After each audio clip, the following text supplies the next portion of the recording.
А сегодня мы с вами говорим про Берлин. А город этот достаточно молодой. Мы с вами были в Лондоне, Лондон старый, мы были в Париже, Париж старый город очень. Мадрид город, кстати говоря, практически тоже молоденький, еще моложе Берлина. Берлин у нас всего лишь навсего 13 века рождения, самого его начала. И обязан он своим названием, конечно, Альбрехту Медведю, курфюрсту, тогда еще не курфюрсту, маркграфу Бранденбурга, который по-немецки, естественно, Альбрехт дер Бер. Вот от этого «бер», то есть медведь, собственно говоря, происходит слово «Берлин». И на гербе этого города тоже, естественно, медведь. А мы с вами сегодня идем конкретно совершенно, мы идем в его центр. Центр по-немецки – это «Митте». Мы с вами идем вот сюда. Это так называемый музейный остров. Это действительно самый центр Берлина, вообще одно из самых красивых мест. Вот сюда, кстати говоря, попасть можно по знаменитому бульвару Унтер-ден-Линден, под Липами. Кстати, лип там сейчас все меньше и меньше. Но когда-то их там было действительно очень много. И вот перейдя через Шпрее, через реку, которая течет через Берлин, мы попадаем туда. Но я бы посоветовал что? Я в этом году открыл для себя совершенно невероятного немецкого композитора, которого зовут Антон Брукнер. Он был профессиональным органистом, причем органистом-виртуозом, который вообще занимался джазом на органе. Он позволял себе вариации на любые темы. И все, кто его слышали, оставили об этом воспоминания. Представляете, как жалко. Это невозможно восстановить. Что такое вариация? Это значит, человек сел и сыграл. Все. Этого нет ни в нотах, нигде. Это никак не записано. Это 19 век. Нет никаких носителей, на которые это можно записать. То есть это все кануло в лету. Но Брукнер был прекрасным композитором, который писал симфонии. И симфонии были его до такой степени хороши, что их обожал даже Вагнер, которого обожал Брукнер. И даже Вагнер как-то пообещал Брукнеру, что когда-нибудь обязательно он отдирижирует все симфонии Брукнера. И Брукнер сказал, что дайте я допишу сейчас 7-ю, и мы сделаем этот концерт, вы отдирижируете всеми моими симфониями. И Брукнер пишет свою 7-ю симфонию, и в то время, когда он пишет вторую часть, а симфония состоит из 3 частей. Он пишет вторую часть, и он узнает, что в Байройте умер Вагнер. И когда ты слушаешь вторую часть его 7-й симфонии, там прямо слышна эта тема смерти Вагнера, потому что он вплетает в полотно симфонии, он вплетает так называемую вагнеровскую тубу. Это инструмент, который Вагнер сделал из валто, как сделал, этот инструмент существовал, но о нем забыли долго, он не принимал участия в оркестрах, Вагнер его вытащил. И там очень слышна эта тема смерти Вагнера, но я почему вам говорю о Брукнере? Потому что на Берлинский остров по Унтер-ден-Линден надо идти в наушниках.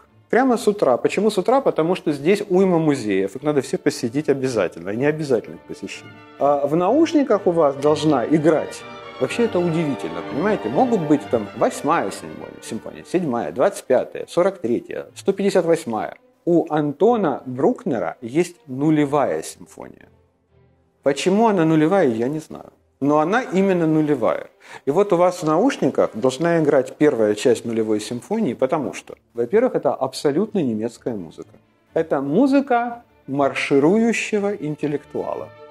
И это музыка, которая может зарядить своим ритмом на весь день. Поэтому если вы его в Берлине начнете утром в наушниках с 0-й симфонии Брукнера, первой ее части, день ваш пройдет замечательно. Поэтому я вам это очень сильно советую, а мы наши лекции записываем для того, чтобы выложить на нашем канале, для того, чтобы те наши соотечественники, которые сейчас мучаются в Германии, имели возможность послушать и понимать, что им делать в Берлине, если вдруг они не знают, чем им там заняться. Итак, по Унтер-ден-Линден мы с вами заходим уже на музейный остров, и здесь у нас с правой стороны Шлосс-плац. Шлосс-плац почему? Потому что Шлосс – дворец, плац – площадь, Дворцовая площадь. На этом месте стоял Берлинер-Шлосс, Берлинский дворец. Сначала прусских курфюрстов, потом прусских королей, потом императоров Германии. Потому что Берлин поочередно был столицей всех этих 3 государств. Во Вторую мировую войну он был разрушен до такой степени, что его снесли. На этом месте ГДР построила дворец республики или что-то такое. Ну, короче говоря, какая-то такая хрень, очень сильно напоминающая Московский дворец съездов. Но они, по всей видимости, тогда строились все по одному образцу. А когда почила в Бозе Германская демократическая республика, на этом месте, и в принципе на сегодняшний день это уже все восстановили. Немцы реально восстановили Königliches Schloss, Королевский дворец. То есть там сейчас Королевский дворец, вторая версия. То есть они восстановили абсолютно все по всем чертежам до последнего стульчика.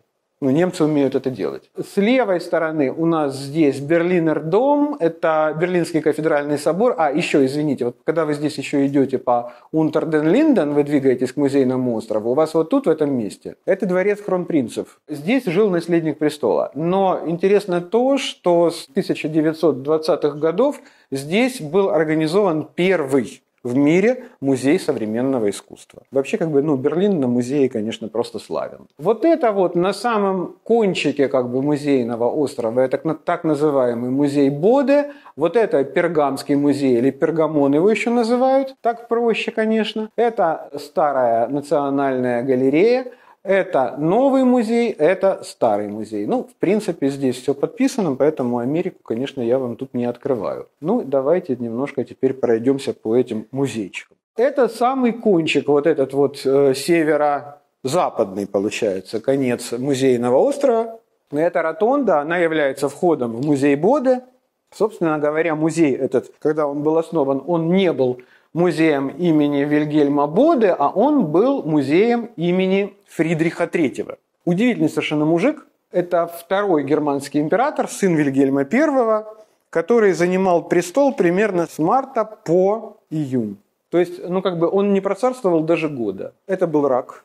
Этот рак быстро унес его в могилу. Если бы этот человек выжил, если бы рака не было, то история человечества, история цивилизации, история Европы могла бы пойти совершенно другим путем. История 20 века могла бы быть совершенно другой. Ну, случилось, как случилось. Как говорится, история не терпит сослагательного наклонения. Но надо сказать, что все прусские короли, потом германские императоры, они покровительствовали искусству. И этот человек дал полный карт-бланш Вильгельму Боде на то, чтобы в Берлине, в столице новой Германской империи, а это была абсолютно новая нация, то есть до 1870 года Германия как единое государство, единой нации, она вообще не мыслилась, потому что баварцы это были баварцы, там прусаки это прусаки, саксонцы – это саксонцы, Ганновер – это Ганновер. Вообще, Германия не мыслила себя единым государством. А так уж случилось, что с 1870 года это единое государство, это монархия, безусловно, во главе стоит род Гогенцоллернов, который в Берлине живет с 1400-х годов. И вот Фридрих III один из них, и он понимает, что ему надо продвигать германскую культуру во всем мире. Он соперничает в это время прежде всего с Англией, безусловно. И Вильгельм Боде, человек совершенно потрясающий, искусствовед, историк, умница, интеллектуал. Он получает полный карт-бланш на приобретение всего самого лучшего искусства, которое где-то плохо залежалось в Европе, то есть где-то какие-то обедневшие, скажем так, фамилии продают свои коллекции, мы их покупаем обязательно. Чем, собственно говоря, Боде и занимался, и вот, собственно говоря, он сам. По моде того времени, видите, у него бисмарко-шевченковские усы, тогда так носили. И с этими усами Боде не расстался до конца своих дней, а он встретил 20 век и умер в конце 20-х годов. И, собственно говоря, к 20 веку, к концу своей жизни, этот человек был хозяином музейного острова. Все те музеи, которые там уже существовали к времени его жизни, они пополнились новыми экспонатами, он их все структурировал, он разобрался, где будет какая коллекция. Собственно говоря, то, что мы сегодня понимаем как музейный остров, это все его творение на деньги Фридриха III и следующего германского императора Вильгельма II, который тоже покровительствовал искусству, несмотря ни на что. И, собственно, тот музей, который мы с вами видели, он сначала носил имя Фридриха III, а сейчас он носит имя Вильгельма Боде. А я вам показываю первую твердую валюту в истории человечества. Это так называемый солид Константина Великого. В 309 году нашей эры он выпускает новую монету, которая практически с начала поздней античности и до конца высокого средневековья является самой твердой, самой важной валютой в мире. И к ней привязаны все расчеты. Надо сказать, что вы наверняка о ней слышали, но в другой коннотации. Вы, наверное, слышали о ней как о Бизанте. В Европе ее называют Бизант от Византии, а не солид. Но солид, хотя в корне этого слова мы слышим соль, то есть солнце, но солид, ко всему прочему, это переводится еще и как твердый с латыни. Кстати, в греческом варианте она называлась намисма, эта монета. От слова солид происходит германское шиллинг. И шиллинги не только в Англии, они были по всей Северной Европе.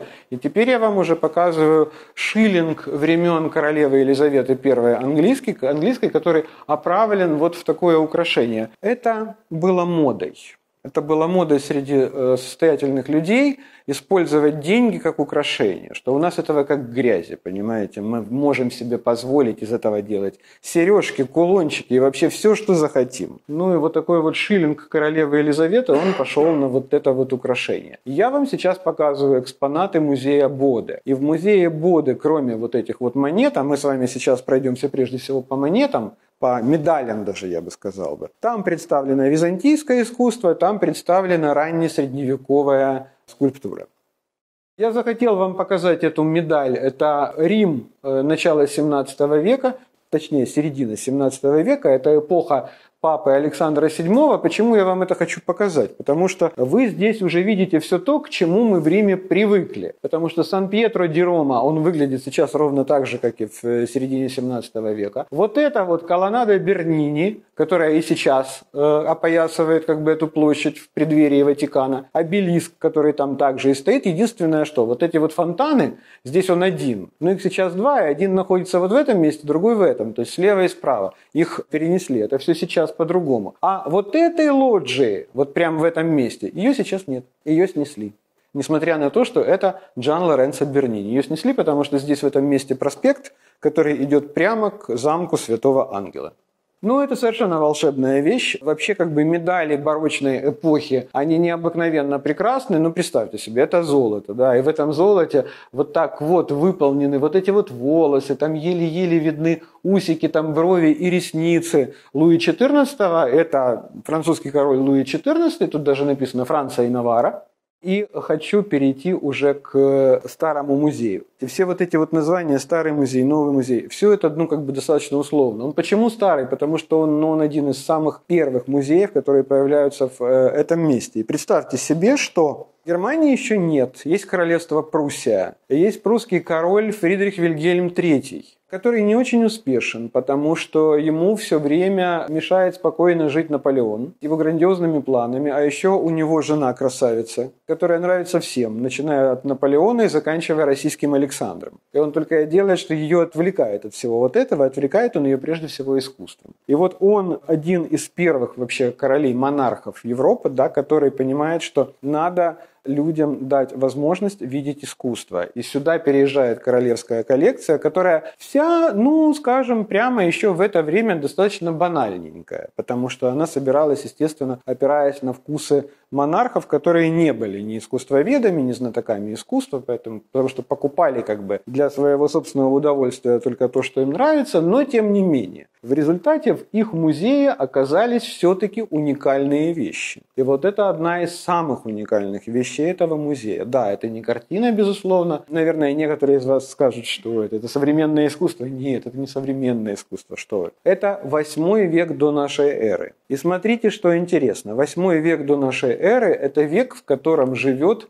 легендарный автор Илиады и Одиссеи. Тот самый Гомер, которого мы знаем как автора Илиады и Одиссеи, он поэт 8 века до нашей эры. Это глубочайшая архаика, когда Древняя Греция была совсем не той Грецией, которую мы все знаем и к которой мы привыкли. Она еще была вот такая. Все, что изображал художник, все это было достаточно стилизовано. И что это? Хорошенькая собачка или прелестная лошадка? Ну, это прелестная лошадка, но может быть и хорошенькой собачкой. Дело в принципе даже не в этом. А дело в том, что древнегреческий скульптор, он обращает внимание на основные пропорции этого красивого животного, которое производит на него впечатление. Тонкая мордашка с прелестными ушками, мощная шея и мощные передние лапы, как и мощные задние лапы, и при этом тонкая талия. Собственно говоря, все то, что греки потом ценили в хорошо сложенном, красивом, хоть мужском, хоть женском теле, которое они называли калакагатией, когда есть красота как внутренняя, так и внешняя. И в этом существе это тоже присутствует. И несмотря на то, что это глубочайшая архаика, скажем так, да, это уже прекрасно. Ну, это уже понятно, что это высокая античность, это 5 век до нашей эры, но самое начало, скажем так, 5 века. Красная фигурная вазопись, потому что вся греческая вазопись, она чернофигурная, архаичная, и краснофигурная, которая уже относится к высокой классике. И здесь мы с вами видим Ахилла, который перевязывает лапку Патроклу.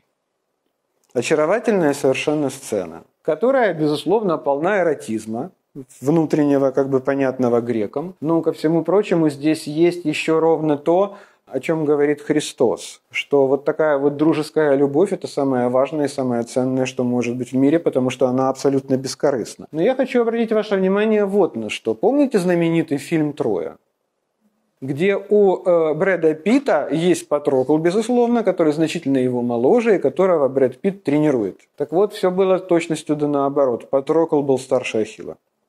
Это удивительная, уникальная вещь. Это так называемая амазонка Скьяра или амазонка, получившая ранение. Хотя, как бы, посмотрите на нее, как бы, вы можете вообще представить, что это раненая амазонка вообще. Сюжет именно такой. Дело в том, что эту историю, как бы эта статуя, она стала знаменитой благодаря Плинию. Плиний в одной из своих книг он описывает сюжет, как одно из греческих городов-государств решило провести конкурс среди скульпторов на лучшую статую раненой амазонки. Ну, это модный сюжет. Это как у нас сейчас котики, например, да? Ну, вот в 5 веке до нашей эры это раненые амазонки. Были привлечены Фидий, в том числе, кстати говоря, Кресилай, как бы Мирон, то есть, самые известные скульпторы той эпохи. И они должны были сделать статую на тему раненой амазонки. Когда они выполнили как бы этот заказ, они представили на суд Ареопага свои статуи, Ареопаг был мудр и сказал: знаете что, вот судите себя сами. Давайте так, вот прям вот вы возьмете сейчас, значит, черепки какие-то глиняные и нацарапаете первое место, кому вы отдаете, кто самый лучший и кто следующий после лучшего. Каждый из скульпторов, конечно, на первое место поставил себя, а вторым он записал Поликлета. Автора вот этой вот статуи, собственно говоря, статуя Поликлета была признана победительницей, именно вот эта вот амазонка, она выиграла в том состязании, а Поликлет важен вот чем. Это тот древнегреческий скульптор, с которого мы начинаем говорить о движении в искусстве, о движении в скульптуре.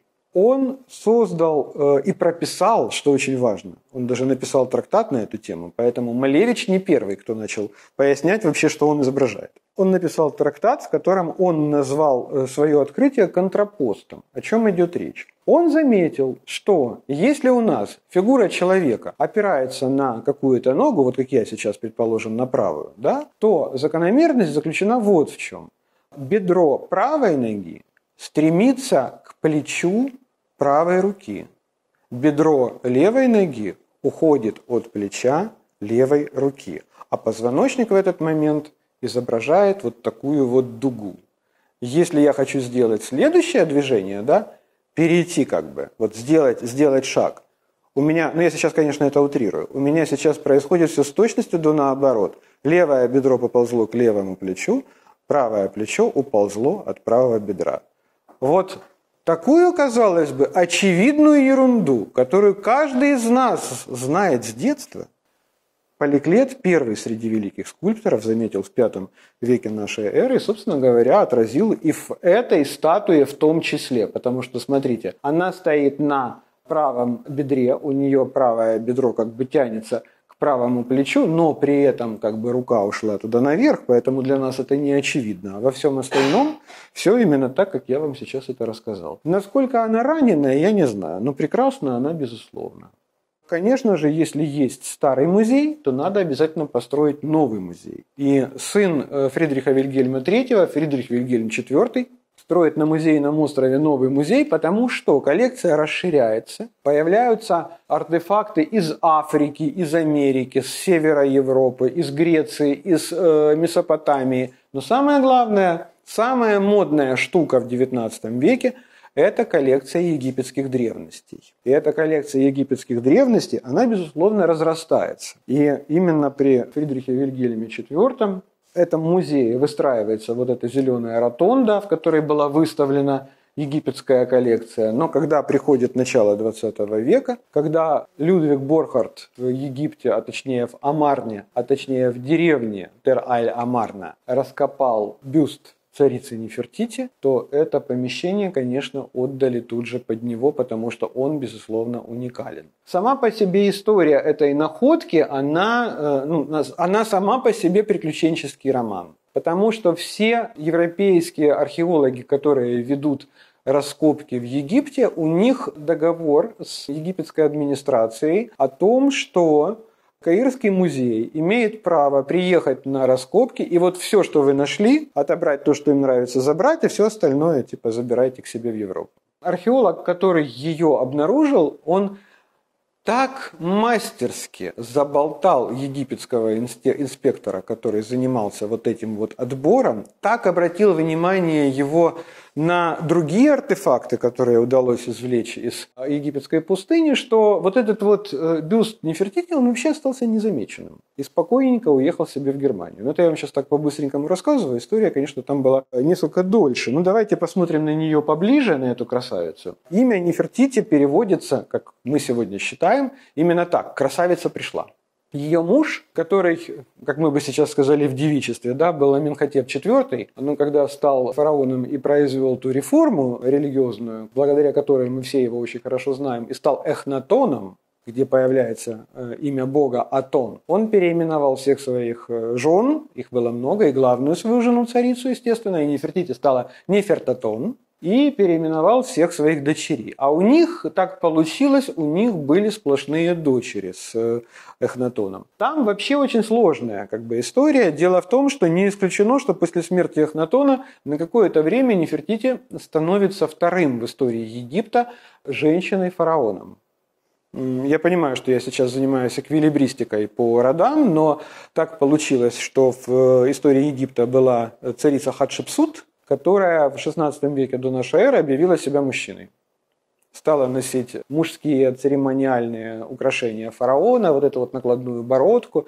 Для Египта это стало прецедентом, это было нормально в принципе. И не исключено, что Нефертити была вторым таким случаем, когда женщина была объявлена фараоном. Но, опять же, это лишь одна из многочисленных версий, которых очень много на эту тему. Я же больше всего люблю вот что. Понимаете, когда в 21 уже веке появилась возможность сделать ей МРТ, то выяснилось, что у нее в голове, извините за варваризм, у нее в голове известковый остов этого бюста. А сверху на этот известняк начали накладывать гипс. Наложили гипс, все закончили, расписали, как вы это видите, расписали, а потом что-то произошло. Почему что-то произошло? Потому что мы сегодня, благодаря этому МРТ, мы знаем, что поверх этой росписи, которая была уже сделана, были изменены переносица, нижнее веко глаза, верхнее веко, точнее вот это вот место, собственно говоря, глазница. У людей с возрастом в этом месте появляется грыжа века, вот как у меня. В юности этого, конечно же, не бывает. Так вот эту вот грыжу убрали, нарастили переносицу и чуть-чуть, скажем так, смягчили носогубные мышцы, вот эти вот места. Вы вообще представляете, на что мы выходим? Мы выходим на сюжет, буквально два слова про исторический ландшафт этих событий. Итак, деревня, в которой это все нашли, На самом деле это был город Ахетатон, это была новая столица Египта, которую ее муж Эхнатон построил для нового бога Атона, для того, чтобы избавиться от влияния фиванского жречества. Это во-первых. Во-вторых, в этот город, естественно, переселился весь двор, раз переселился царь, это понятно. И переселяется весь обслуживающий персонал, в том числе скульптор Тутмес. Мы называем его Тутмес, потому что так короче и проще. Это греческая, скажем так, транслитерация древнеегипетского имени Джекутимесу, которое он носил. Так вот, Джекутимесу, он же Тутмес, имеет свою мастерскую при дворе фараона Эхнатона, где выполняются все работы для царя.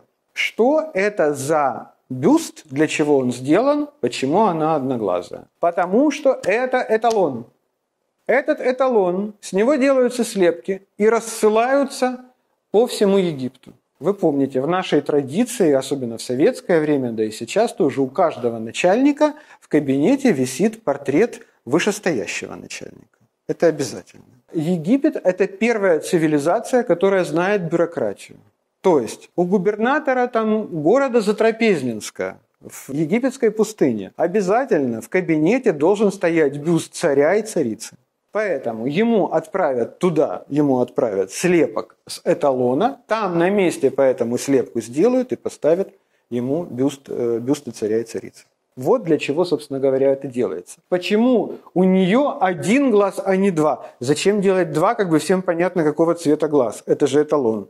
В этой глазнице нет никакого следа для того, чтобы вставить туда этот камень. То есть это даже не планировалось на самом деле. То есть это эталон.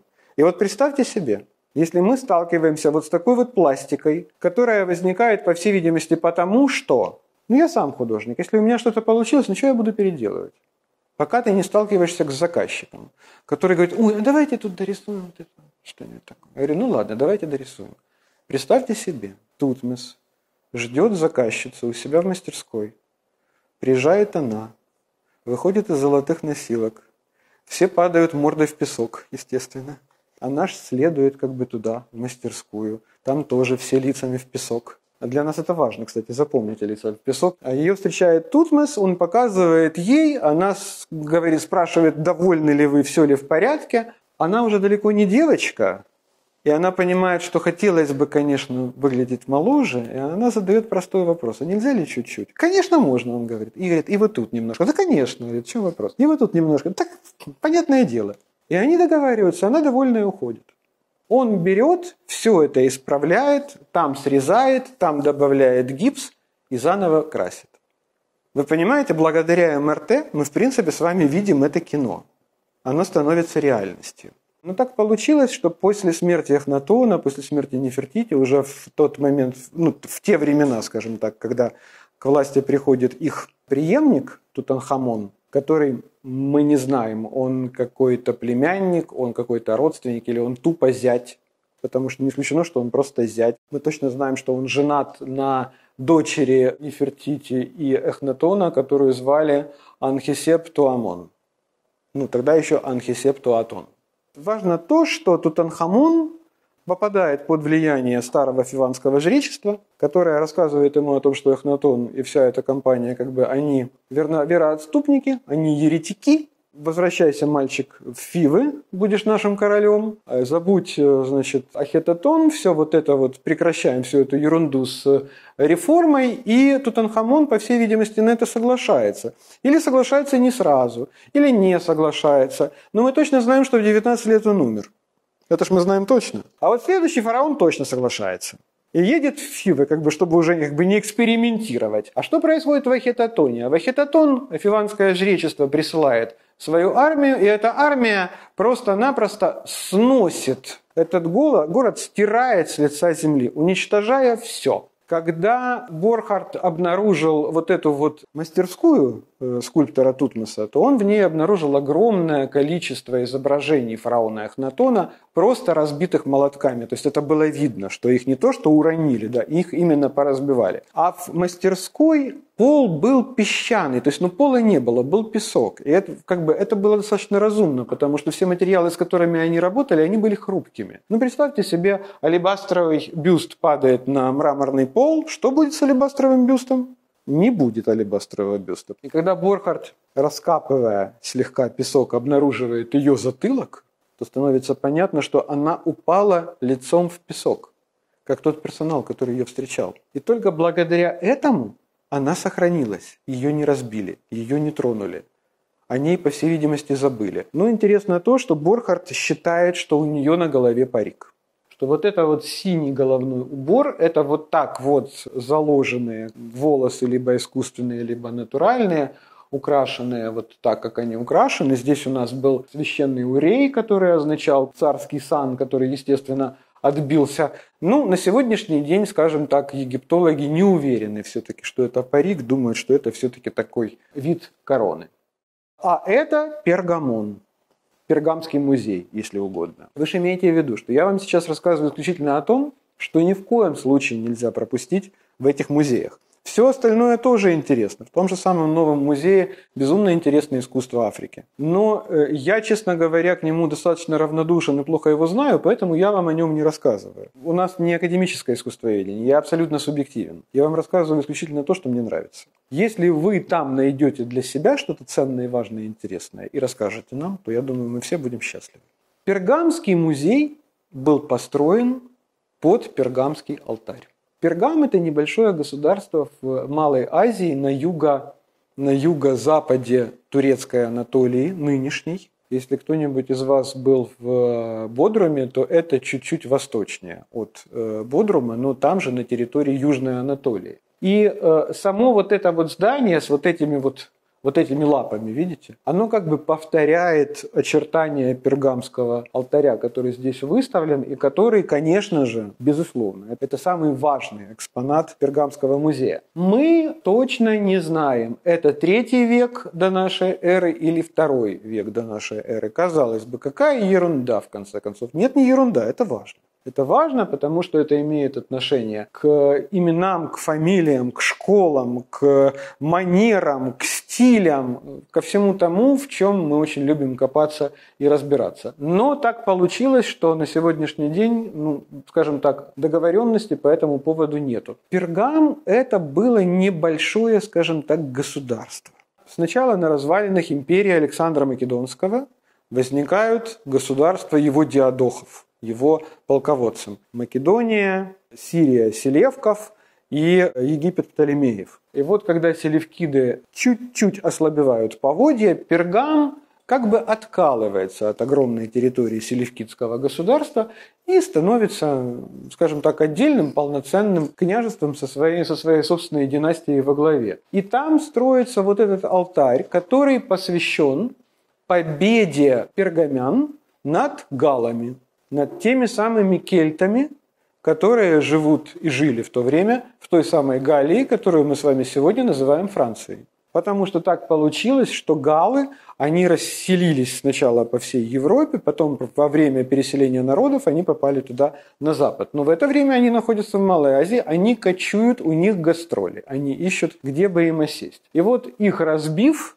местный народ строит себе вот такой вот алтарь для того, чтобы возблагодарить богов, и прежде всего Зевса Олимпийского, хотя принято считать, что алтарь был посвящен всем 12 олимпийским богам, за вот эту вот победу, за то, что они остались абсолютно независимы. Его нашли, конечно, в абсолютно разрушенном состоянии. Самый конец XIX века, и порядка 30 лет его, как конструктор Лего, его собирают, примеряя одну деталь к другой и понимая вообще, где что находилось. И на сегодняшний день более-менее точно определились с тем, как же это выглядело все-таки в начале. А здесь произошло вот что. Я должен сейчас вам это немножко рассказать. Вот то, что мы с вами видим, это как бы вход в этот алтарь. Алтарь находился вот там, за вот этими вот колоннами, за вот этим портиком. Но видите вот эти вот рельефы, которые здесь по сторонам? Что сделали немцы? Они фриз, который вот этот фриз, вот он обходил полностью вокруг этого алтаря.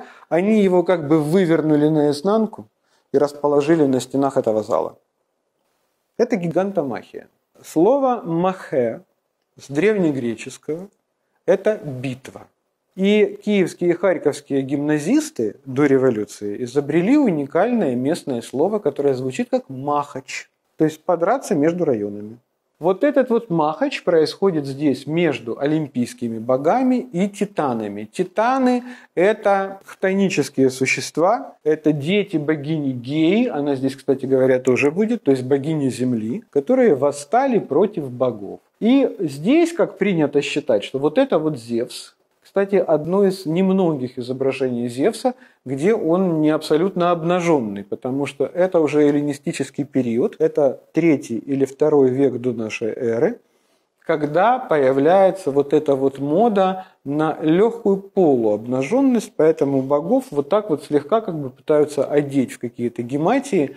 И такие Ну, что, опять же, что интересно, да, богов мужчин одевают, богов женщин раздевают. В это же время как бы с Афродиты, с Артемиды, с Афины, с них, со всех падают их хитоны и еле-еле удерживаются на бедрах. И буквально вот секундочка и оттуда упадут. Но скульптор изобразил как раз вот в тот момент, когда на бедрах задержался хитончик. И вот Зевс здесь дерется, значит, с вот этими вот гигантами, которые здесь представлены вот этими вот сущностями со змееподобными ногами. У них тут у некоторых ноги заканчиваются хвостами змей, что безумно красиво. Это другой кусочек из этой же истории. Вот она Гея.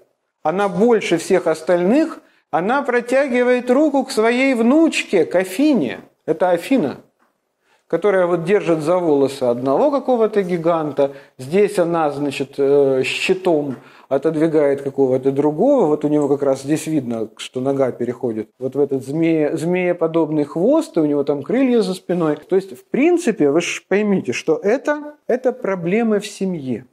Они все, титаны и олимпийские боги, они из одного рода. Они потомки друг друга. То есть, это ровно то, о чем Иван Сергеевич Тургенев написал в своем романе «Отцы и дети». Ну и, наверное, тоже одна из самых известных вещей Пергамского музея – это знаменитые ворота Иштар из Вавилона. Этот мифический город, который на самом деле назывался вообще не Вавилон, а назывался он Бааб-Илли, в нашей транскрипции Вавилон, он таки действительно существовал. До второй половины XIX века считалось, что он абсолютный миф. Такой же миф, как Троя, например. Но так получилось, что в XIX веке выяснилось благодаря Шлиману, что и Троя не миф. И Вавилон оказался тоже правдой, потому что немецкий археолог Роберт Кольдевей раскапывает Вавилон, он раскапывает башню Мардука, этой Минанки, которая стала прообразом вот той вот истории о Вавилонской башне, где Бог разделил языки между людьми. Ну и действительно, как бы город оказался необыкновенным, потому что под песком Кольдевий раскапывает вот это вот все, вот этот синий глазурованный кирпич, который сохранился прекрасно. Ну и, конечно же, немцам повезло.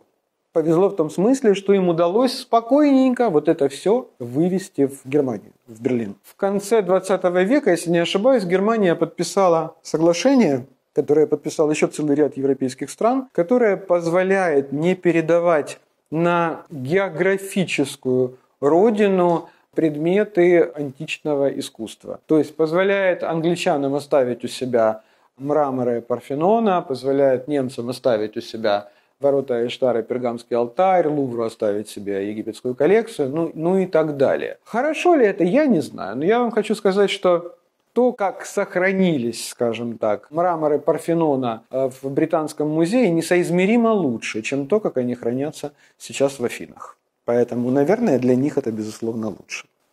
Эти ворота видел Александр Македонский. Сквозь них он вошел в Вавилон.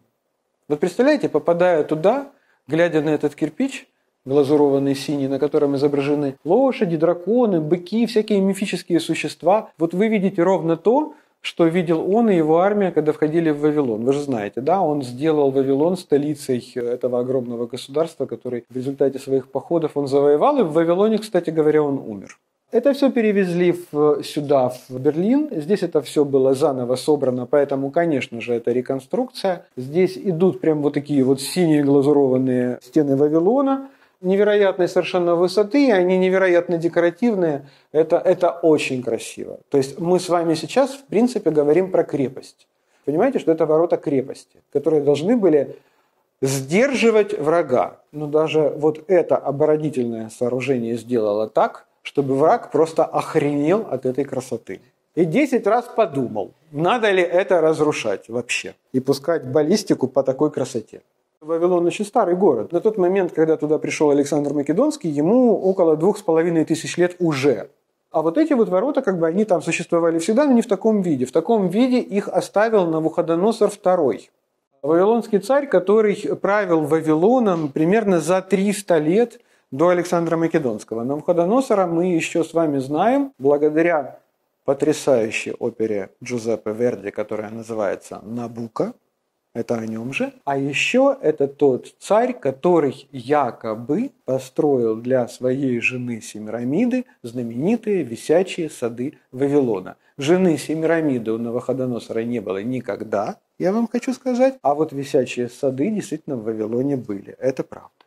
Ну и вот одна из вот таких вот стел из этого же самого кирпича, где вавилонской клинописью, вот здесь вот, написано, что царь Набу-Уцур-Апли, это его настоящее имя, Навуходоносор, это как бы, мы упростили для себя, чтобы легко это говорить, а звали его на самом деле Набу-Уцур-Апли II. Вот он как бы здесь описал весь процесс строительства этих ворот, сколько он потратил, сколько рабов принимало участие в этом строительстве, сколько они за это получили, это вообще удивительно. Понимаете? Рабы за это получали зарплату, хотя речь идет о рабах.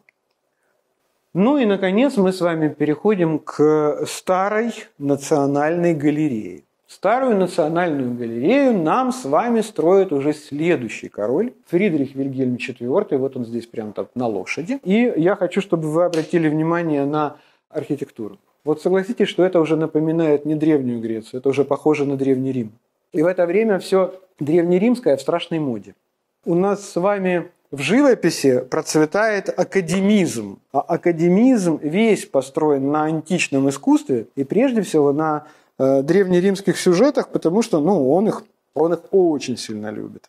Я хочу вам показать поближе этот шикарный памятник. Это, конечно, очень красиво. И кто был в Риме, кто видел, римляне называют это здание белой пишущей машинкой. Мемориал короля Виктора Эммануила II, мемориал, посвященный Ресорджименту, сбору Италии в единое государство, где рядом с Капитолием вот это вот белое здание с колоннами, где внутри музей. Пафоснее ничего уже существовать не может. Но прообразом для вот этого здания послужил именно вот этот конный портрет. То есть все посмотрели вот сюда, и всем это ужасно понравилось. Колоннада перед галереей очень красивая, одно из самых романтичных, наверное, мест в Берлине. Здесь назначаются свидания, как в Харькове, когда-то мы все встречались под Лениным. Ленина убрали, я не знаю, где сейчас встречаются. В Берлине обычное дело назначать встречу здесь, в колоннадах, колоннаденхоф между Берлинердом и между старой картинной галереей. А я вам хочу показать Карла Шпицвега. И что здесь особенного, про что это кино? Мальчики-змея запускают. Понимаете, что касается немецкого искусства, а старая картинная галерея – это про, скажем так, немецкое искусство в основном XIX века. Почему этот сюжет и что здесь происходит? Понимаете, Европа и прежде всего Германия пережили наполеоновские войны. А что такое наполеоновские войны? Вы представьте, Наполеон пришел и сказал: мы принесли демократию, гласность, отсутствие коррупции и вообще все самое лучшее, связанное с революцией. Поэтому монархов мы вам оставляем в каждом вашем городе, но Священную Римскую империю германской нации мы закрываем, ее больше нет. Поэтому обустраивайтесь сами как хотите. А еще вы знаете, мне кусочек вот этой вот Германии, вот тут, вот с северо-запада, мне нужен под королевство Вестфалия, который я отдам своему младшему брату, он там будет королем. А вот Бавария меня тоже устраивает. И баварский курфюрст, давайте-ка он станет королем. А знаете почему? Потому что я хочу, чтобы он выдал свою дочку за моего пасынка принца Евгения. А дочка курфюрста звучит не так красиво, как принцесса, дочь короля. Поэтому Бавария будет королевством. И Саксония будет королевством, как бы Пруссия уже была королевством, в общем-то. И, собственно говоря, Наполеон вот начинает перекраивать Германию. Когда закончились наполеоновские войны, когда вот вся эта волна схлынула, когда Европа как бы выдохнула Наполеона, немцы сказали: фух, они устали от этого классицизма, они устали от этих орлов, они устали от этих вот колонн, от этих обелисков, от этого невероятного совершенно имперского пафоса. И в Германии появляется новый стиль, который называется бидермайер. Я сейчас не буду говорить про этимологию этого слова, это сложно. Но вы сейчас поймете, о чем идет речь. Им так захотелось чего-то няшного, чего-то мимишного, чтобы это был аккуратненький домик, не надо большой, не маленький, но не надо большой. Пусть он будет с колоннами, но не сильно. Пусть фронтон тоже будет, но вот без вот этих вот скульптурных групп, где идет месиво между богами. Ничего вот этого делать мы не будем. Пусть там будет просто женский профиль. Аккуратненькие окошки. А в окошках пусть будут занавесочки. И в цветочек. И на подоконничках пусть стоит герань. В горшочке. И пусть внутри будет мебель, но пусть это будут не ампирные вот эти вот диваны, как на оргиях римских императоров, а будет что-то вот такое вот миленькое, аккуратненькое. Не надо из красного дерева, пусть из местного дуба, но пусть это все будет, опять же, оббито какими-то миленькими тканями. Тот же самый цветочек, в который шторки на окнах. И обои тоже. Пусть будут какой-то миленький цветочек, а не вот эти вот ваши орлы и геральдические лилии. Вот этого ничего не надо. Вот произошло то, что называют классицизм на минималках. Вот это очень зашло в Германии в это время. Им это очень нравится, это очень модно. И появляются сюжеты в искусстве, которые ни про что. Здесь пацаны запускают змея. И вы знаете, после каждой большой войны происходит ровно вот это. После Второй мировой войны, во время которой, допустим, в Советском Союзе советское искусство переживало взлет реализма, причем героического реализма, вот после войны, после победы над фашизмом, начинается то, что называется сталинским мелкотемьем. Мелкие темы. Когда художники нам изображают, как разбирают двоечника на комсомольском собрании, как, опять же, дети играют в футбол во дворе под домом, а взрослые дяди стоят и умиленно за этим наблюдают. Девочка занимается зарядкой у себя в комнате. Помните знаменитую картину Яблонской? Это все вот оттуда. И это происходит всегда после войны, потому что это естественно. От войны человечество устает. Точно так же оно устало от наполеоновских войн, поэтому появляется вот такая вот живопись. Вот его же тоже работа совершенно потрясающая. Смотрите, это пишет немец. Это пишет немец.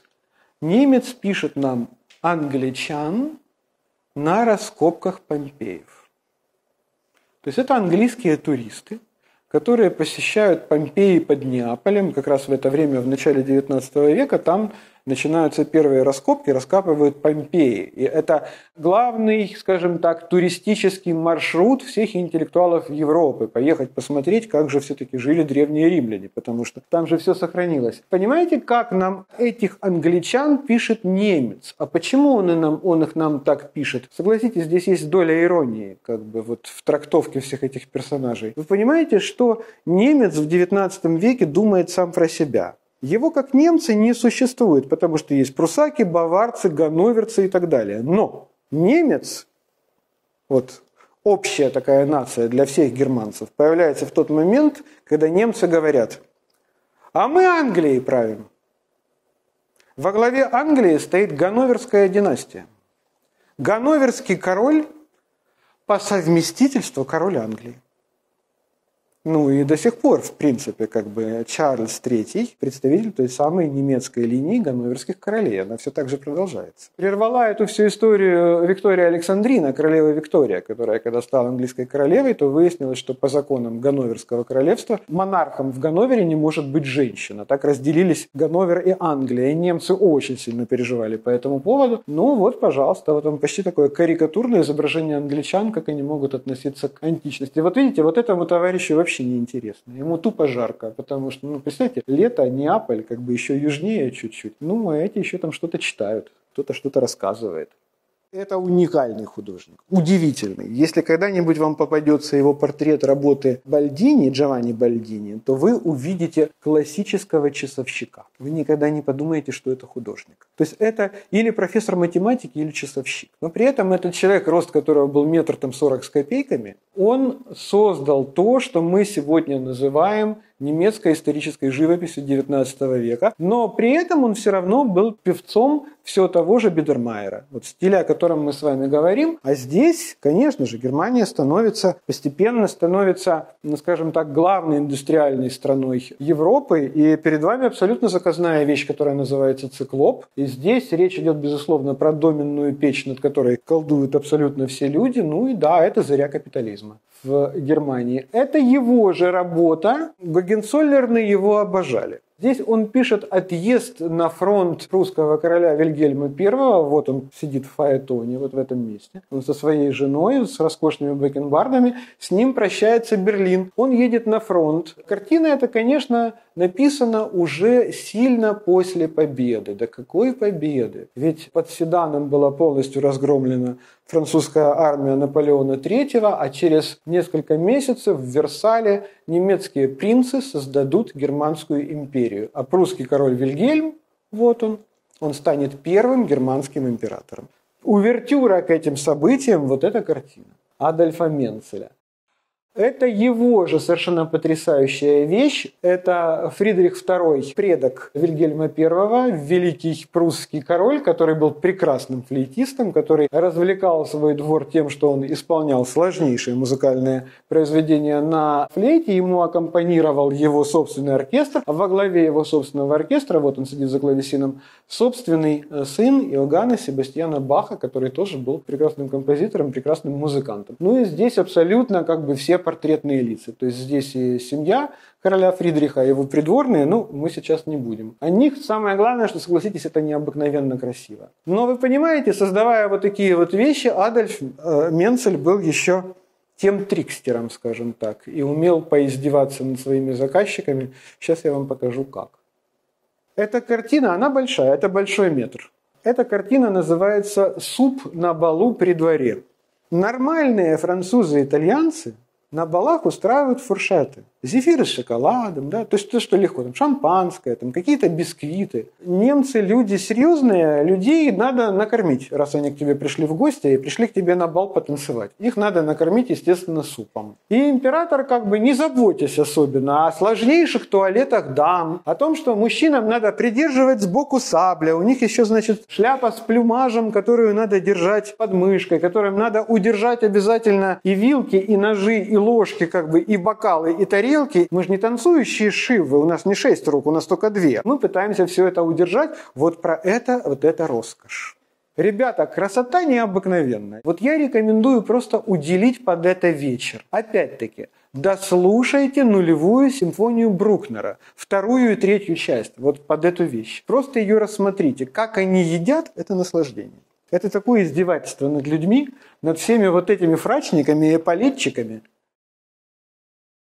И вот такое вот может делать Менцель. Классический Бидермайер, когда миленькая занавесочка, шикарное зеркало в рост, очаровательные венские стулья. Кстати, эта вещь не дописана. Он ее бросил почему-то, непонятно почему. Вот видите, здесь в зеркале отражается картина. Она, по всей видимости, была здесь. Неизвестно, почему он не закончил, почему он бросил. Здесь явно пустое место, здесь чего-то композиционно не хватает. Да и хорошо, да и ладно, решил Менцель и перешел к чему-то другому.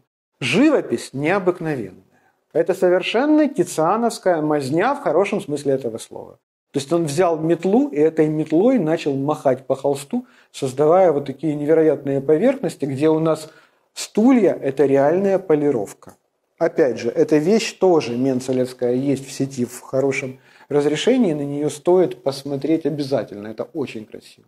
Мы с вами потихонечку переходим с музейного острова к Берлинской картинной галерее. Она недалеко. Для этого надо немножко вернуться на запад, потому что она чуть-чуть южнее Тиргартена и на запад от Потсдамской площади. Она находится сейчас в районе, который называется Культурфорум. В Берлине в этих местах построены уже филармония, несколько театров, еще несколько музеев. Это абсолютно новейшее здание. У меня очень, очень близкие мне друзья, незадолго до войны, они проездом были в Берлине. И после того, как они по нему проехали, сказали мне о том, что, ты знаешь, вообще мы ничего не увидели, мы как-то так проскочили, только Рейхстаг увидели и все. Вот, я в таких случаях говорю, что надо перепоехать. когда не побывал в Культурфоруме, то в Берлин обязательно надо перепоехать, потому что это то место, где побывать надо обязательно. Я в Берлине не был 30 лет. То есть мне туда надо ужас как, если честно. Ну и давайте пройдемся по шедеврам Gemälde-Galerie, которые пропустить нельзя, конечно, ни в коем случае. Вот, это Ян ван Эйк по высоте 30 с копейками сантиметров. Она малюпусенькая, она так и называется «Мадонна в церкви». У нас на канале про Яна ван Эйка, если не ошибаюсь, как бы не 2 или 3 лекции лежат. Одна из них о Генском алтаре вообще отдельно. Это удивительный совершенно художник. То, что он творил, это какой-то космос живописи. Ну и вот эта вот вещь, то есть в нефе или в трансепте церкви, готической церкви, вот стоит вот такая вот гигантская Мадонна. Понимаете, в чем прикол? Маленькая картина, а Мадонна, которая в этой церкви, она гигантская. Она занимает собой практически все пространство этой церкви. Если она поднимет руку, она упрется вот туда вот, в эти контрфорсы аркбутана.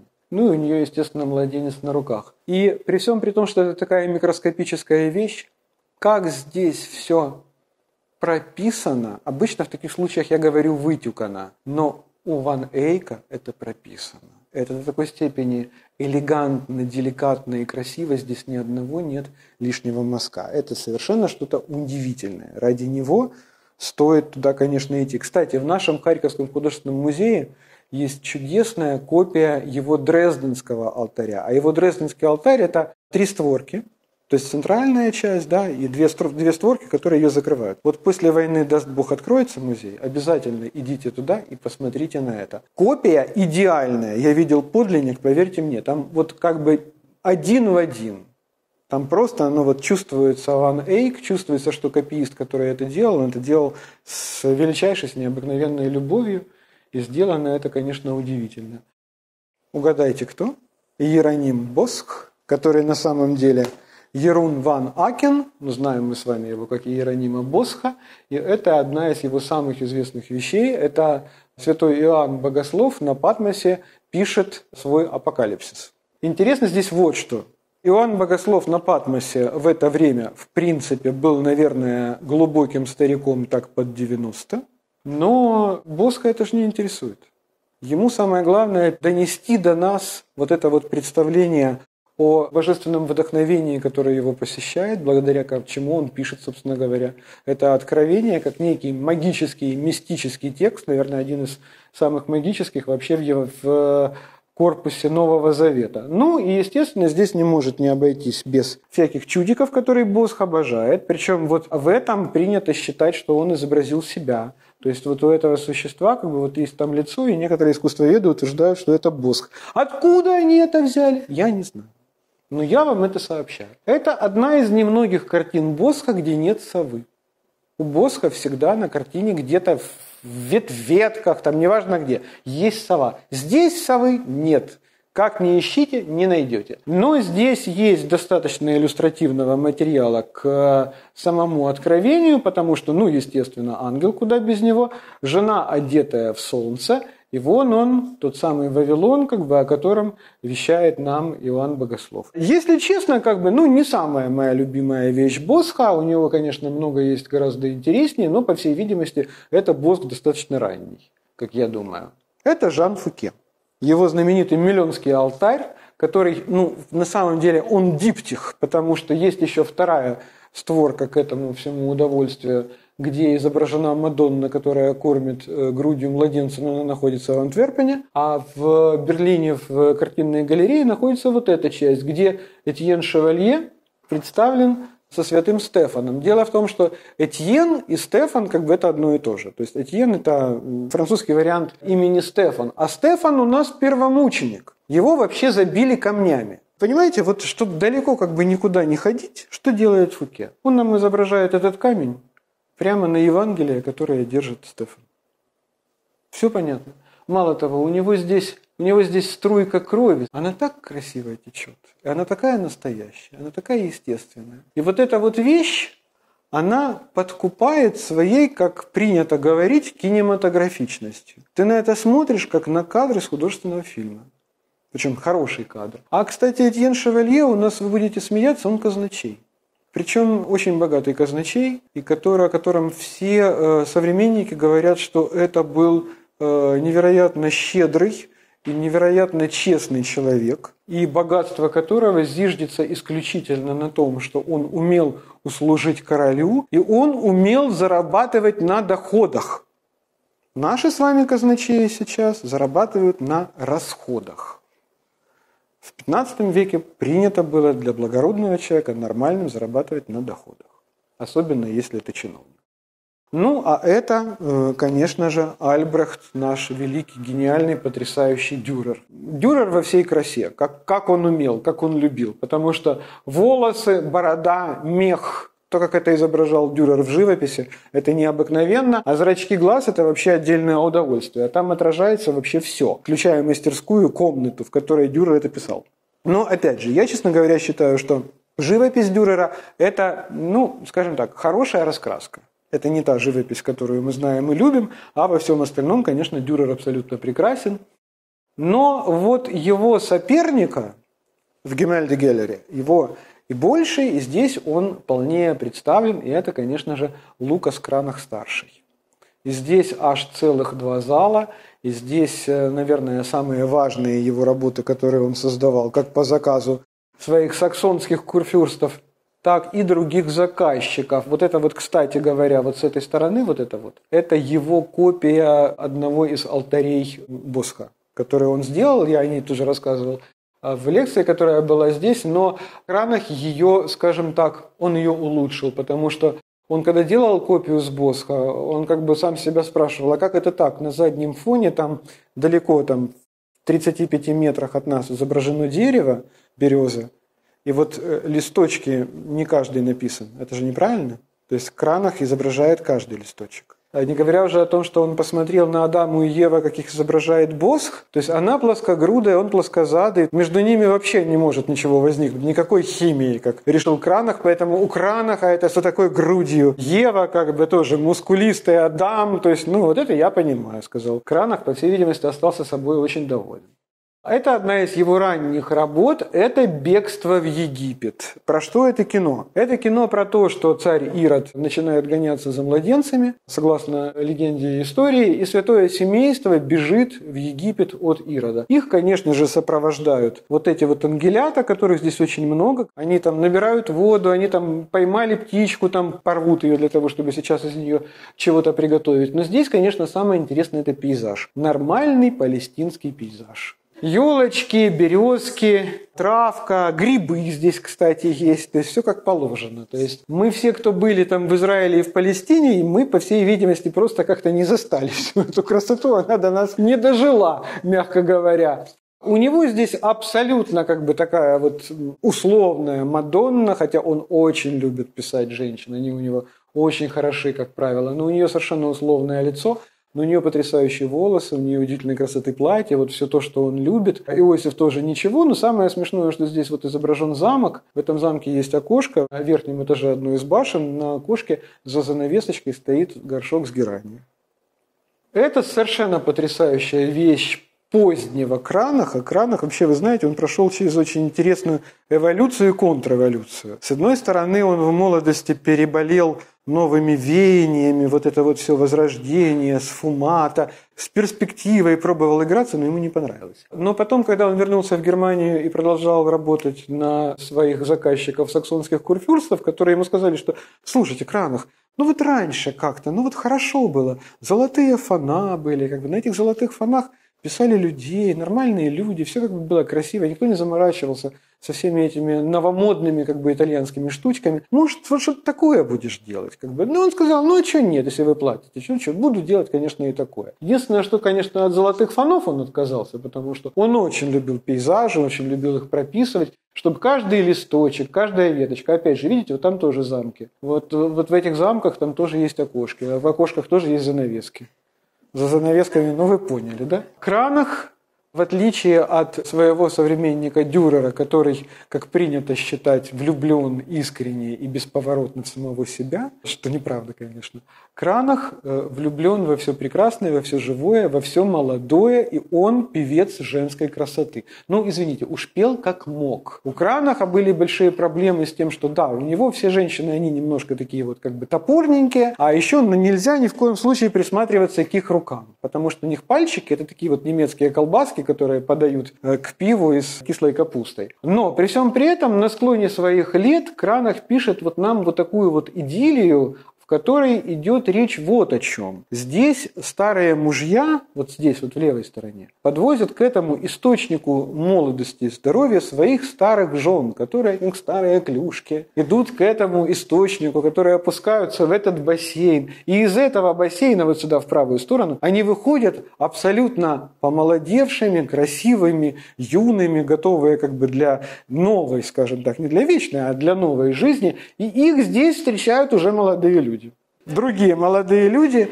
И вы понимаете, удивительный совершенно Кранах, он не против. Он до такой степени их любит, что он готов поделиться с этими молодыми людьми, всеми теми пожилыми женщинами, которых он туда привозит. Ну и здесь, естественно, уже пир горой. Ну, в общем, короче говоря, Кранах – это про праздник. И за это как бы Кранаха очень многие любят. А это совершенно невероятный Гальбейн, который нам пишет купца. Зовут его Георг Гизе.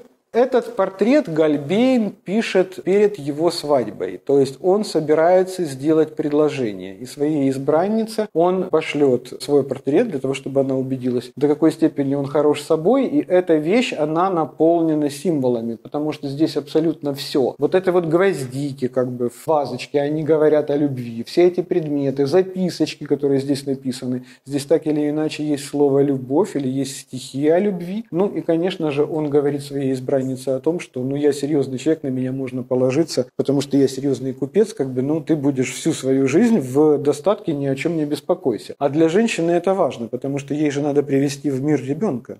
Этот ребенок должен быть всем обеспечен. Но Гальбейн прекрасен прежде всего своей живописью. Это то, что называется магический реализм. Мы все, скажем так, достаточно равнодушно относимся вот к этой невероятной выписанности, когда мы не видим мазков, когда там свет переходит плавно тень в тень, зеленый переходит в оранжевый, и мы не понимаем, как это произошло. Да понимаем мы, как это произошло. Технически это очень легко. Для этого просто надо потратить уйму времени, непонятно зачем. Не говоря уже о том, что за всем этим теряется энергия художника, картина становится мертвой. Это можно сказать о ком угодно, о Шилове можно сказать, о Глазунове, но не о Гальбейне. У Гальбейна действительно из его рамы, что такое рама портрета? В то время это окно, из которого на нас смотрит живой человек. На нас действительно смотрит живой человек. Его портреты прекрасны абсолютно все, за исключением единственного персонажа. Король Генрих VIII у него ужасен. Но он и был ужасен на самом деле. А это великий Питер Брейгель-старший. А Питер Брейгель-старший, это у нас, конечно же, да, это у нас обязательно порядка 1000 персонажей на достаточно большой картине, и они один не повторяются. У каждого уникальное совершенно выражение лица, и у каждого в жизни что-то происходит. Нет, здесь их, конечно, меньше. Это, по-моему, называется 100 голландских поговорок. Здесь каждая поговорка что-то означает. Но, опять же, вы понимаете, здесь надо рассматривать все. И вот эти вот задницы две висящие из вот этого окошка над водой. Здесь очень много интересного. Вот тут один стрижет овцу, другой стрижет свинью. И понятно, что нам говорят, что да, можно делать одно и то же действие, но результаты будут разные. То есть, собственно говоря, здесь сплошные иллюстрации модных и всем известных тогда нидерландских поговорок. Опять же, это вещь, перед которой можно провести все время в музее. У нас с вами в декабре, если все будет хорошо, Венский музей истории искусства, где целый зал, огромный зал, посвященный Питеру Брейгелю-старшему. Так вот, мы в 2019 году, я помню, мы пришли в этот зал, я понял, что это Брейгель, я сказал так: если мы сейчас здесь останемся, то нас здесь и похоронят. Поэтому мы должны сейчас посмотреть все, а если силы останутся, то мы придем и добьем себя Брейгелем. Перед охотниками на снегу стояли две женщины.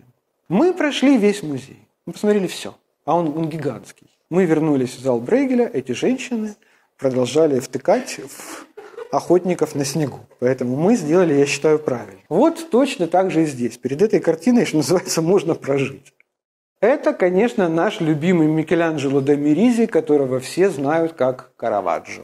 И это Амур-победитель. И в образе этого Амура-победителя он пишет нам своего помощника, который один бог знает, кем приходился Караваджо. Но он пишет его очень часто и с удовольствием. Ну и этот наглец таки да. Перед ним как бы склоняется абсолютно все. Эту вещь у Караваджо моментально практически купил кардинал Дель Монте, у которого он жил тогда и который, в принципе, разделял пристрастие Караваджо к победившим Амурам. Это совершенно удивительный Жан де Латур, французский художник XVII века, это высокая барокко. И вот, понимаете, это человек, конечно, очень сильно опыленный Караваджо, потому что Караваджо – это свет и тень, это контраст. Когда в живописи появляется то, что мы называем chiaroscuro. Но де Латур возводит это в абсолют благодаря вот этому освещению. Вот этому освещению, где присутствует огонь, потому что так, как освещает огонь, не освещает ничто. И посмотрите, до какой степени выбелен лоб у святой Ирины, которая находит святого Себастьяна, вот он внизу, и какой мягкий свет на Себастьяне. И вот если вы возьмете и просто посмотрите в реальности, как выглядят такие вот сценки, где присутствуют люди, где присутствует огонь, и все освещено вот именно так, это то первое время в искусстве, когда художники начинают писать с натуры. Придумать такое нельзя. Это можно только увидеть и изобразить.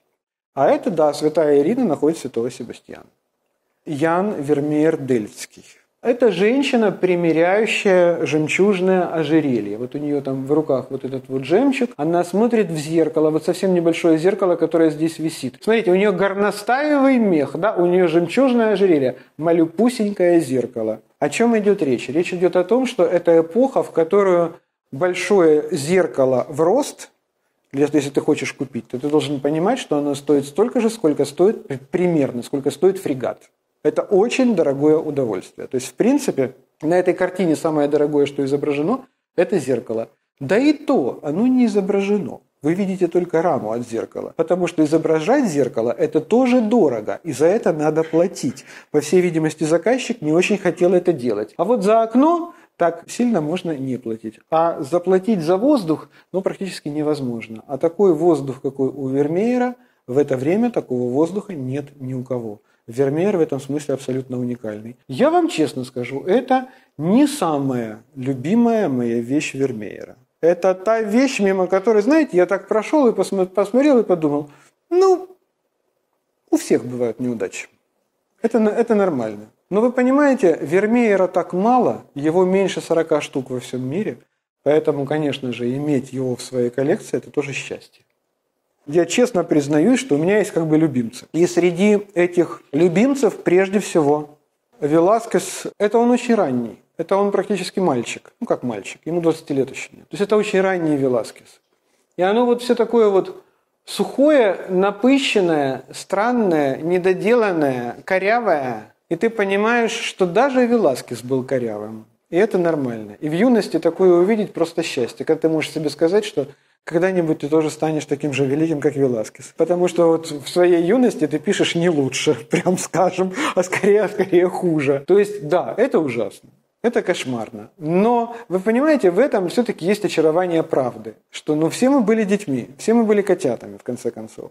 И Веласкес тоже. Получалось у него далеко не все. И вот эта вот совершенно корявая вещь, несмотря ни на что, из нее рано или поздно вырастет великий Веласкес. Франц Хальс. Голландский художник 17 века, нидерландский все-таки художник 17 века, который, когда мы с вами смотрим его большие метры, а что такое большие метры для голландского художника, нидерландского художника? Дело в том, что они все писали портреты мемориальных рот гвардейцев, которые были в каждом нидерландском городе, потому что Нидерланды пережили страшную войну с Испанией за свою независимость, причем им никто не помогал. Они сами справились с грандиозной Испанской империей, потому что они правильно организовались, потому что они отпустили бизнес, они позволили ему выпускать оружие, в результате они победили. будем откровенны. Стало хорошей традицией в каждом городе иметь свою мемориальную роту, туда вступали самые видные горожане, быть членом этой роты считалось очень престижным. И вот Хальс пишет огромное количество таких портретов вот этих вот рот, и вы знаете, скука смертельная.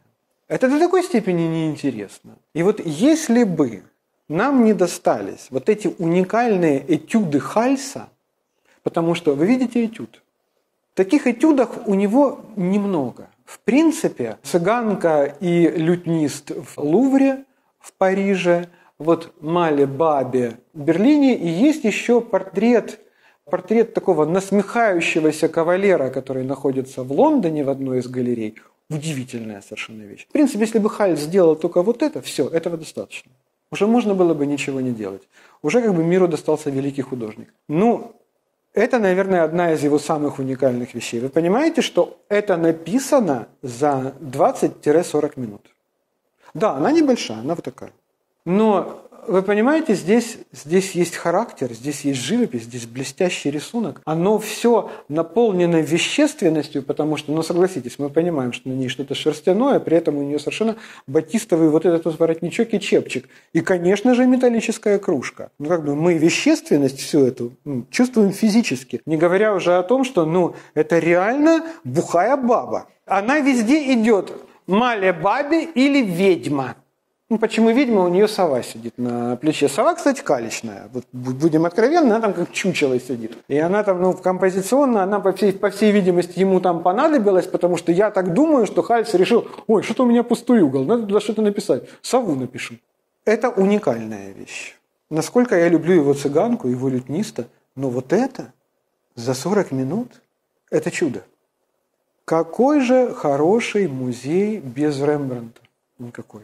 И Рембрандт в Гемельде-Галлери, конечно же, тоже есть. И Рембрандта много. Я вам показываю того Рембрандта, которого я, когда там был, когда я это увидел, я был потрясен этой вещью. Я хочу сейчас вам показать это лицо и кусок этого шлема вблизи. Посмотрите, как это сделано. То есть это, в принципе, наслоение красочного слоя. И у нас с вами есть опущенные веки, глаза, блик на носу, нос как бы слегка вот такой вот, его бы чуть-чуть успокоить, он блестит слишком. Этот золотой шлем – это что-то совершенно невероятное. И я, конечно, был потрясен. И когда голландцы, нидерландцы создали Rembrandt Research Project, для них стало странным, что так много Рембрандта в мире, не может быть такого. Да, у него были подмастерья, у него были ученики, но запредельно много Рембрандта, больше, чем Рубенса. Они обнаружили, что родного настоящего Рембрандта на самом деле намного меньше. Например, в Эрмитаже, в котором принято было считать, что находится около 30 Рембрандтов стало в половину меньше.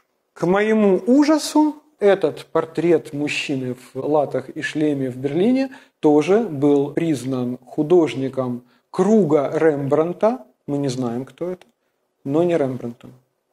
И это, конечно, было для меня грустно, потому что, я так привык к тому, что это Рембрандт, но это не Рембрандт. С другой стороны, прекрасно то, что мы понимаем, что вокруг существовало огромное количество художников, которые выдавали вот такие вот уникальные вещи уровня Рембрандта, а по живописи это, наверное, даже где-то превосходит большую часть работ Рембрандта, и имена которых, к сожалению, мы не знаем. Но есть в Гемельде-Галлери есть и настоящий Рембрандт. Это голова Иисуса Христа. Я хочу вам напомнить, я рассказывал уже здесь об этом, что когда приставы проводили опись имущества Рембрандта после того, как он признал себя банкротом, то до сих пор сохранился этот лист, где судебный пристав собственной рукой написал, что голова Господа нашего Иисуса Христа, написанная с натуры. И вы знаете, вот этим вот удивительным, уникальным Рембрандтом я хотел закончить нашу с вами сегодняшнюю встречу по Берлину, по его музеям. Я хочу вам показать еще одну вещь. Это не Берлин, это Бавария, это на берегу Дуная, это по дороге в Мюнхен. Есть вот такое вот место, где вот этот вот храм построен в начале XIX века. Его автор, немецкий архитектор Лео фон Кленце, который, кстати говоря, работал в Петербурге и построил здание нового Эрмитажа, в котором был первый публичный музей, куда допускалась публика. Так вот, Лео фон Кленце выигрывает конкурс, который объявил тогда баварский кронпринц, а потом он станет королем Людвигом I, который объявил конкурс на постройку Вальгаллы. Что такое Вальгалла? Все знают, что это зал, куда валькирии сносят души воинов, которые погибли в бою, и там они пируют с богами, с Одином, с Тором и всеми остальными, и как бы их души там пируют постоянно, вплоть до Рагнарёка. Но Рагнарёк, Один – это все древние исландские слова. В Германии, в немецком языке, они имеют свой вариант, скажем так, потому что Один в Германии – это Вотан. Рагнарёк, что с древнеисландского, скажем так, судьба богов или суд богов, в немецком варианте звучит красивее, он звучит как «сумерки богов». Это Götterdämmerung. Вагнер, кстати, на эту тему напишет оперу потом. Но что интересно, Вагнер напишет потом оперу, а сначала появится вот эта Вальгалла. Что же это за Вальгалла? Король Людвиг решил в этом зале славы поставить бюсты абсолютно всем великим германцам. И вы понимаете, великими германцами назначил всех, кто хотя бы микроскопически, хотя бы на 1 миллиметр имел отношение к немецкой, к германской культуре. То, что здесь есть как бы упоминание об Арминии, с которого началось вообще германское племя, которое абсолютно мифическое, это понятно. Но что интересно, здесь есть бюст, например, короля Уэссекса, первого короля, который назвал себя королем Англии, Альфреда Великого. А почему? А потому что англы – это тоже германские племена. Здесь есть упоминание о Хлодвиге I, который был основателем франкского королевства, потому что франки – это тоже немножко, на чуть-чуть, на полшишечки германское племя. Здесь есть бюст Рубенса. Хотя мы с вами знаем, Рубенс был фламандец. Нифига, сказал Людвиг I. Там, где есть фламандец, там всегда есть немножко немецкой крови. Поставим здесь бюст. Здесь, естественно, а как же без нее? Здесь есть бюст ангальт-цербской принцессы Софии Августы Федерики, которую мы с вами знаем как Екатерина II. Тоже она здесь есть. Здесь бюст Николая Коперника, которого мы с детства знаем как поляка. Но оказывается нет, у него тоже там где-то была немецкая кровь, и жил он вообще в детстве на территории Германии. Понимаете, что сделал Людвиг I, еще не будучи немцем, еще нет единой Германии? Он баварский король.